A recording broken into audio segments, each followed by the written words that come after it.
Alrighty, yo, what's going on? Everybody, it's your boy Mr. DDG94 back with another reaction video. Today we're going to react to Kobe owned the 2000s and it wasn't even close. That's up for debate, but we'll talk about it at the end. That is up for debate. We can talk about it at the end. Let's talk about it. Anyway, so without further ado, let's get right into it. The GOAT, greatest player of all time. A debate which has been percolating around various NBA hot stoves for the better part of 60 years. And generally, the individuals who owned each NBA era, broken down by decade, beginning in the 1960s and running all the way until today, are the players most commonly found in these top 10 conversations and GOAT debates. But starting in the 1960s and running all the way to the 90s, all of those eras were and are subject to some kind of debate. It wasn't until the 90s where a player singularly owned an era, with Jordan leading the league in scoring and winning a championship in all 6 years that he played in during the decade. But following his three-peat repeat at the end of the 97-98 season, the NBA was left in a state of limbo, waiting for the next great player to take over. And in those last 2 years of the 90s, two bigs would surface and use those final 2 seasons as a springboard to audition and set the stage for their claim as the GOAT of the following decade of the 2000s. Without a doubt. It was a strike-shortened 50-game season in the 1998-99 league year when 22-year-old Tim Duncan would lead the San Antonio Spurs to the best record in the NBA and what would be his first of 5 eventual NBA championships. The following season in 1999-2000, Shaquille O'Neal would win league MVP while leading the league in scoring and winning the NBA championship. And the following decade of the 2000s would then present a case for seemingly 3 or even 4 different players in what many present as the greatest coin toss era of them all, with O'Neal dominating the early portion of the decade, producing averages of 21 points, 10 rebounds, and 2 blocks per game for the 10-year span of the 2000s, while being named to 8 All-Star games and making an All-NBA first team 6 times during the decade. He would add an additional All-NBA third-team selection during this decade, as well as 2 All-NBA defensive second-team honors. All of the individual accolades en route to 3 championships during the 2000s. 2 at the front end of the decade with the Los Angeles Lakers, and 1 in the middle part of the decade with the Miami Heat. And as great as Shaquille O'Neal was during this decade, his reign tapered off in the second half, while the 22-year-old that won the first post-Jordan era title in the 98-99 season was only getting started.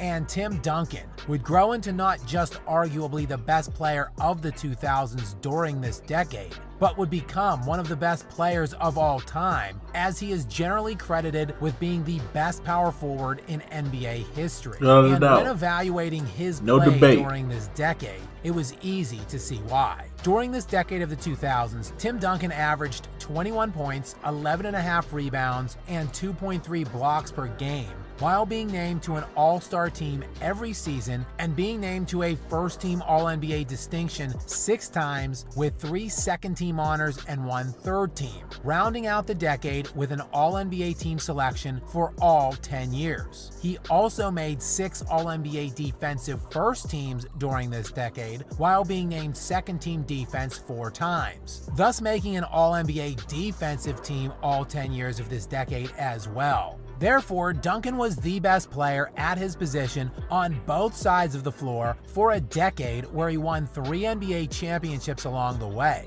making him an easy candidate for the best player of this or any decade. He was so great that he overshadowed other elite all-time players throughout this decade, such as Dirk Nowitzki, who averaged 24.5 points per game, 9 rebounds, and 3 assists per game for the 2000s, averaging more points than either Duncan or Shaq, while scoring more total points for the decade than either of them, substantially more. Nowitzki would also be named an All-Star 9 times during this decade, while being named All-NBA first or second team 8 times in the 10-year span. While Dirk would ultimately capture his one and only NBA championship, which is one of the very best titles in NBA history, that wouldn't ultimately come until the next decade. Along with Duncan and Dirk, the decade of the 2000s would yield yet another historical all-time great power forward, also in the loaded Western Conference, as Kevin Garnett would rise to prominence during the 2000s, being named an All-Star every year of this decade and averaging 21 points, 12 rebounds, and 4.5 assists a night, while being named to an All-NBA team 7 times for the 10-year span, along with All-NBA defensive honors 9 times for the decade. Also along the way of this decade, a new crop of NBA talent would come along in the 2003 draft, a legendarily stacked draft class, rivaling the 96 class and the 1984 class for the best draft. Brother, don't nothing rival the 96 class. I thought we established this a long time ago. In one of my previous videos, I stated that there are more All-Stars, more perennial more All-Stars, more leaders of teams in the 96 draft than there were in the 84 draft or the 2003 draft. The 96 draft is unfucking touched because of the amount of talent that came out of there. There is no rivalry. It's 96. It's 96. They're the best fucking class to ever happen. The best fucking class to ever happen, sir. Draft ever. In this one, LeBron James, Carmelo Anthony, Chris Bosh, and Dwayne Wade would come off the board in 4 of the first 5 picks. While none of them have a valid claim on this decade, all of them would make immediate impacts during the 2000s, most notably Dwayne Wade and LeBron James, with Wade averaging 25.5 points per game, 5 rebounds, 6.5 assists, and nearly 2 steals per game for the 7 seasons he played in the decade, while winning a championship in the 2005-2006 season and claiming Finals MVP that year. LeBron, meanwhile, would average nearly 28 points per game, 7 rebounds, and 7 assists, while being named All-NBA first or second team 6 of his 7 seasons played during the 2000s. But he wouldn't be able to parlay any of that individual success into winning until joining the other elite newbie that came in the 2003 draft class, and one other guy from the top part of that class. That, however, wouldn't be until the following decade of the 2010s. But what if I were to tell you that despite all of the greatness displayed during... So no love for Vince Carter, Tracy McGrady, Allen Iverson, just fuck all of them, right? Jason Kidd. Damn, bruh. What about the Detroit Pistons? What about Ben Wallace and them, bruh? Damn, bruh. You ain't gonna show no love? This is the 2000s. This is the best era of basketball, hands down. The 2000s was the best era of basketball, hands down, because they had the most fucking talent. I don't care what nobody say. It's a fact, my nigga. The 2000s had the most talent on every fucking team. All 30 teams had a superstar or a pair of superstars. The Lakers had Kobe and Shaq. The Sixers had Iverson. The Sacramento Kings had Chris Webber and them boys. The Wizards had Michael Jordan. Then they got Gilbert Arenas. The Bucks had Ray Allen and Glenn Robinson. The Timberwolves had KG. The Toronto Raptors had Vince Carter. The Grizzlies had Jason Williams and Pau Gasol. Who else? Miami had Dwayne Wade and Shaq. Cleveland had LeBron. Indiana still had Reggie Miller for the time. Then Jermaine O'Neal took over. Then Danny Granger came along. Orlando had Tracy McGrady. Then they got Vince Carter. Then Houston had Steve Francis, Yao Ming. Then had Tracy McGrady. Come on, man. The Phoenix Suns had Steve Nash and Amari Stoudemire. Utah had Darren Williams. The Hornets, which is technically now the Pelicans, they had fucking Chris Paul and Baron Davis for the most part. Seattle had Ray Allen and Rashad Lewis.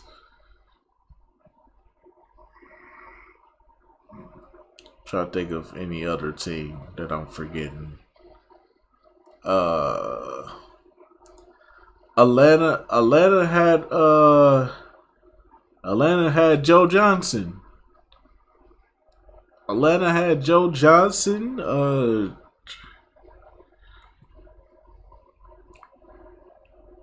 New York had Stephon Marbury for a little while.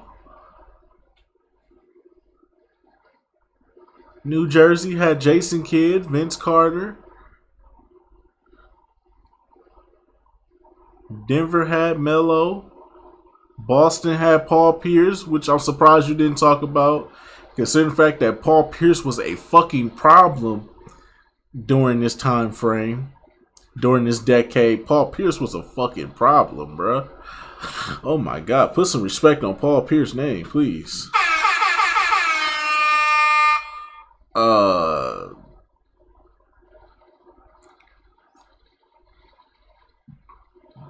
Damn, I think the only team that probably didn't have a star during the time was Chicago. Damn, Chicago ain't had no stars around that time. Damn, Chicago, y'all was down bad in the 2000s, bro. God damn. Damn, the Clippers too. Well, the Clippers always been down bad. That ain't nothing new. Shit. I'm trying to think. What else? Who else? Golden State had Jason Richardson, and then y'all got Baron Davis. I'm trying to think. Who else am I forgetting? Yeah, I think that's all 30 teams. But like, nah, man. I'm just saying though, like, we not gonna sit up here and you just gonna blow through the 2000s like that and just go straight to Kobe just to prove why he's the GOAT. I get that you a Kobe fan, but damn, bro, can you at least show some respect to all these other guys? The 2000s is elite, bro. The 2000s was the last good decade of basketball, bro. It was the era where everybody had skills. Everybody was different. Everybody wasn't the same. Kobe was the top of the top. Shaq was the most dominant thing you couldn't stop until his body started breaking him down. Melo was a fucking problem. LeBron James was unique in his own way. Dwayne Wade was unique in his own way. Vince Carter had all the tools but could jump out the gym like no other. Tracy McGrady, he had the same qualities as Kobe, but he was just more athletic and more taller. Allen Iverson, the smallest, skinniest dude on the court, but will give you 40 with no problem. You know what I'm saying? Like, yo, we really need to start putting some respect on the 2000s. I need to start putting some respect on the 2000s. Like, the 2000s wasn't that fucking decade, bro. The 2000s is hands down the greatest decade of NBA basketball well, technically it's the only. Obviously, it's going to be the one I witnessed because I was born in the 90s. So, of course, nigga. The fuck are you talking about? But, no, I'm saying, though, I lived through the Jordan on the Bulls era. I lived through that, bro. That was a good era. For the most part when I watched it. But let's be real. The 2000s had too much fucking talent. For us just to skin class all that and go straight to Kobe. Like, you gonna bring up the draft class of you gonna bring up the 2003 draft class, but you're not gonna bring up Allen Iverson? 2001 MVP. Not gonna bring up Steve Nash. You're not gonna bring up Tracy McGrady, Vince Carter, Jason Kidd, at least. You know what I'm saying? Shit, we had the Malice at the Palace. That's why the 2000s is the greatest. That's why the 2000s is the greatest era of basketball, bro. We had the Malice at the Palace, bro. Do you know how iconic and legendary that shit is, bro? Oh my god, bro. Come on, man. This is the greatest fucking era of basketball right here. This is the greatest decade, era of basketball, whatever you want to call it. You call it the decade, the era, whatever you want to call it. It's the best of the best of the best. Okay? With no debates. In this decade, one player dominated the 2000s more thoroughly than any player in any other decade in league history. I doubt that. I can doubt that. I can refute that. I can refute that, but I'll wait to the end. And it was not any of the aforementioned players. While it's true, the decade from the 2000-2001 season and running through the 2010 league year is one that would be presented as a toss-up by revisionists in the biased media and teenagers on social media. In reality, Kobe Bryant dominated this decade more thoroughly than any player in league history. I have to refute that, sir. I'm sorry, I have to refute it. Kobe led the league in both scoring average. I understand what you're saying, but I have to refute it, bro. Because I watched this era too. I just said this is the greatest fucking decade of basketball. If you wasn't watching basketball during this time frame, then I don't see how you can even call yourself a basketball fan. Because this is the greatest era. This is when everybody wasn't jacking up threes, trying to be like Steph Curry, everybody trying to be the same person, bro. This is where everybody was an individual and everybody was unique. There was no everybody just jacking up threes trying to be Steph or Clay. It was cool to post up. It was cool to just be a dunker. It was cool to be a big that really couldn't bring anything offensively, but could send your shit back and lead the league in rebounds, lead the team in rebounds, and send your shit back to the third row. It was cool to have guys like that. Now everybody got to be a Jokic. Now everybody got to be a Steph Curry. Everybody got to be a Kevin Durant now. It's like, or you got to be a LeBron James. It's too many carbon copies out here, and it's not enough individuals, bro. That's the problem now. The league is manufacturing the same fucking player. That's why the product is getting so fucking terrible. This is the last era where everybody wasn't the same. You could compare guys. You could compare a Tracy McGrady and a Kobe Bryant, but when you get down to the nitty gritty of it, they're two different players. Kobe is a fucking killer. Tracy McGrady was a fucking killer too, but let's be real, he wasn't no fucking Kobe, but he could jump out the gym. If you needed a guy that go out there and jump out the gym and get you some highlights for Sports Center, Tracy McGrady was that guy, bro. And total points scored. One of only 3 players in league history to do so, joining Chamberlain from the 60s and Kareem from the 70s. His 28.5 points per game during this decade is the 5th highest average ever in league history, behind only Wilt Chamberlain and Oscar Robertson's averages in the 60s and Michael Jordan's averages in the 80s and 90s. Damn. While Kobe's 21,550 total points scored in this this 10-year span is the 4th most ever, trailing only Kareem's 1970s total by a mere 264 total points for 3rd place, and behind Wilt and Oscar Robertson's monstrous decade of the 1960s. But while Wilt and Oscar played in the turbocharged pacing of the 1960s, which was the highest scoring decade in NBA history, where nightly league-wide scoring averages were 115 points per game, the decade from 2000 through 2010 that Kobe was in his prime during was the slowest paced, lowest scoring decade ever by far, with nightly scoring averages for his 10-year span at only 96.9 points per game, nearly 20 points per game less than the 1960s. The 2000s were also significantly lower than the 108.3 point per game average Kareem enjoyed in the 1970s, and even substantially lower than the scoring and pace of play in Jordan's decade of the 80s and yes, even the 90s. Factoring in pace of play and scoring rate, one can easily make the argument Kobe Bryant had the greatest scoring decade in NBA history during the 2000s, the most lethal scoring weapon in that decade, and arguably the best ever. And in that decade, Kobe also made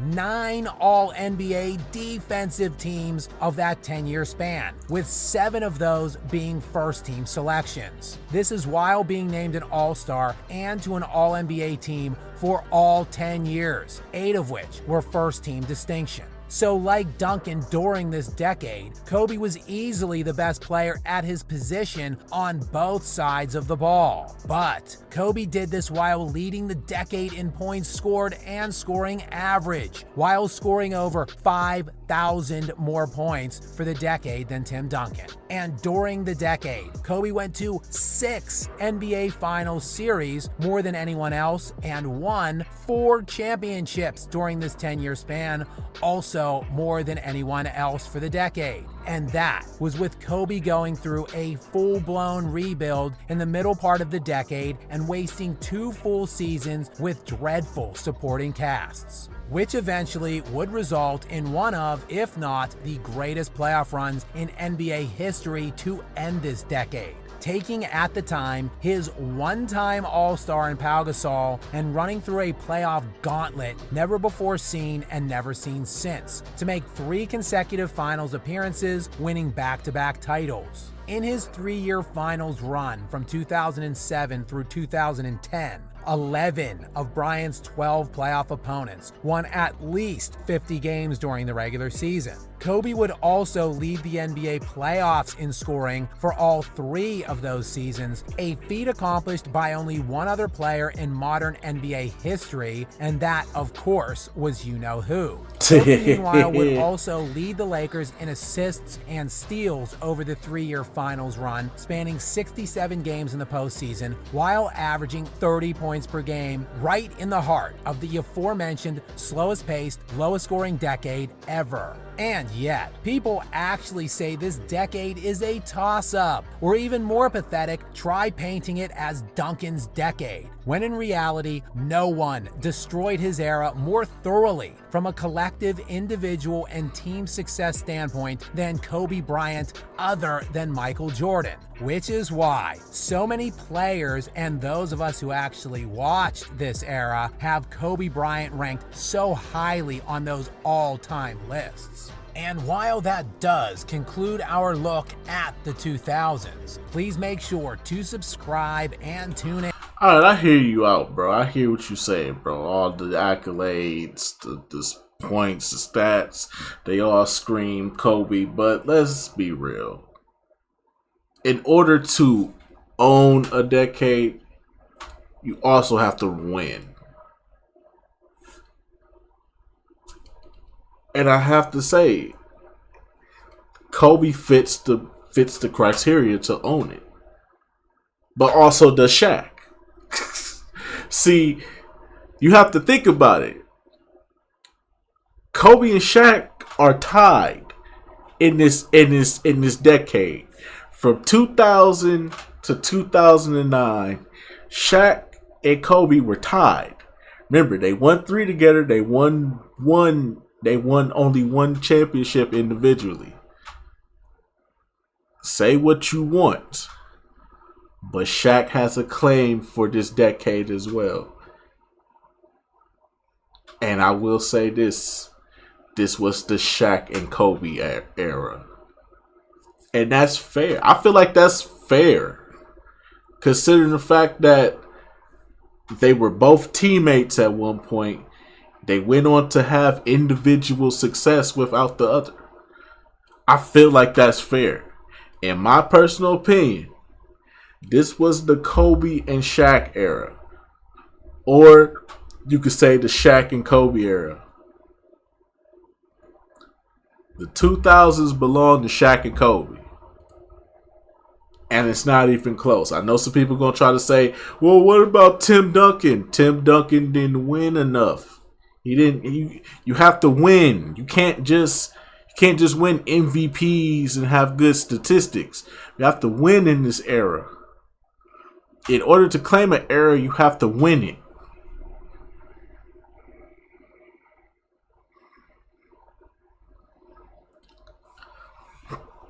That's how I see it.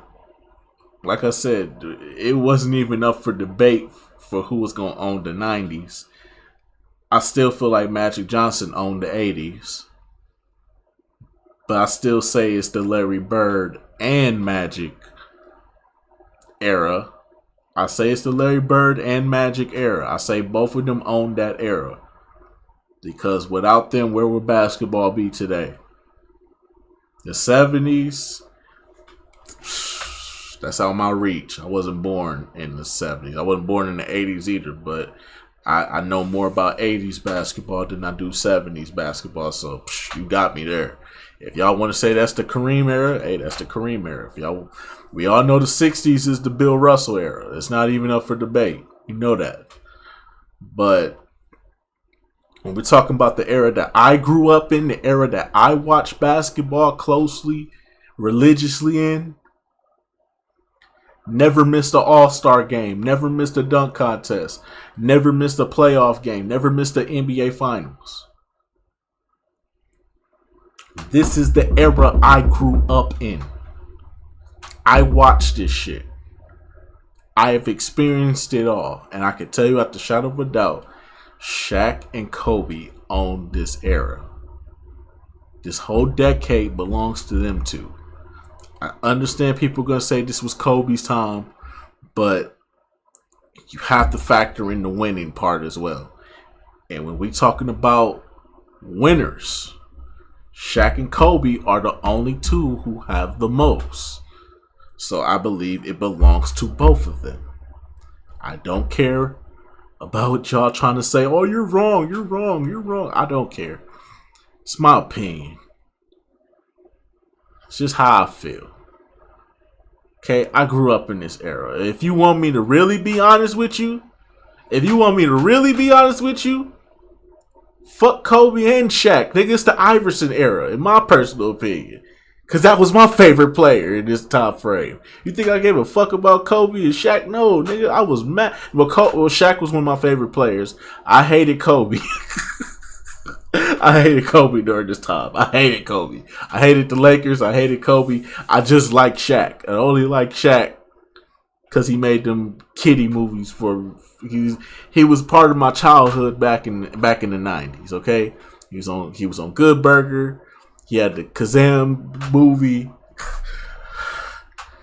He was all in the music videos, dancing. I'm just saying though, man. Shaq was part of my childhood, so Shaq was always one of my favorite players. But I'm gonna keep it real with y'all, bro. I was an Iverson guy. I was a Tracy McGrady guy. I wasn't fucking with no Kobe like that. I damn sure wasn't no fucking Laker fan. I can tell you that. I hate the fucking Lakers with a passion.